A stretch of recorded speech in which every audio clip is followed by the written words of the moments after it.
કલાડા નામના ગામમાં વનાજી દાદા કલાડિયા શાખના અસલના ગલઢા થઈ ગયેલ છે. તેઓ પાવાની દેવીના પરમ ભક્ત હતા.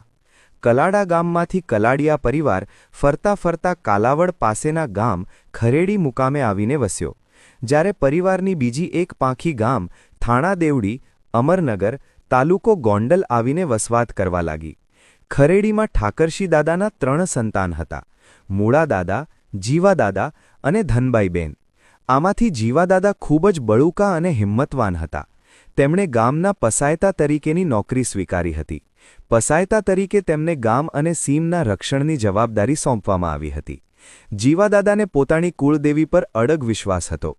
ખરેડી ગામના લોકો જીવા દાદાને ખૂબ જ માન આપતા અને આદરથી સંબોધતા.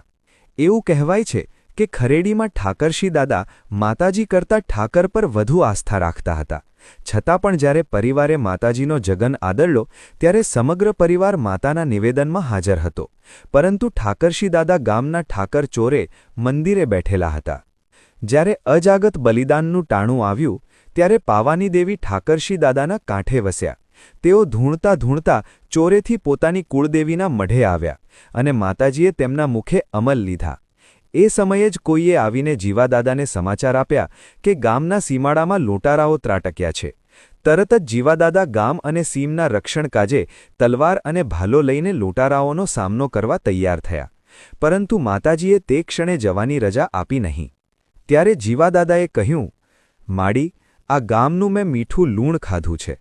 પસાયતા તરીકે ગામ, લોકો અને તેમના જાનમાલના રક્ષણની મારી ફરજ છે. જે ભાગ્યમાં હશે તે થશે. પરંતુ હું બેસી રહીશ તો મારી અને તમારી લાજ જાય. તેથી માડી, મને રજા આપો. તારું અને મારું નામ તું જ રાખજે.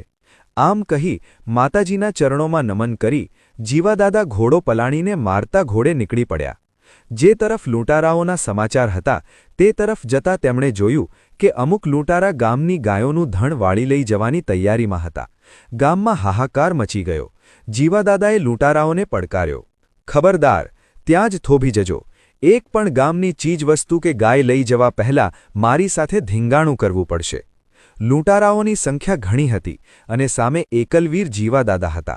તેમણે પોતાની કુળદેવી પાવાની દેવી અને પોતાના પૂર્વજોનું સ્મરણ કર્યું અને પૂરા જુનૂન સાથે લૂંટારાઓ પર તૂટી પડ્યા. અનેક લૂંટારાઓના હાથ પગ કપાઈ ગયા. ભયાનક ધીંગાણું મચી ગયું. ગામની ગાયો પાછી ગામમાં ફરી ગઈ અને લૂંટનો સામાન સીમના વગડામાં પડી રહ્યો. જીવા દાદાએ અડગ નિર્ધાર કર્યો, માડી, હું અત્યારે એકલો છું, પરંતુ હે મારા પૂર્વજો અને હે મારી પાવાની દેવી, હું ખપી જાઉં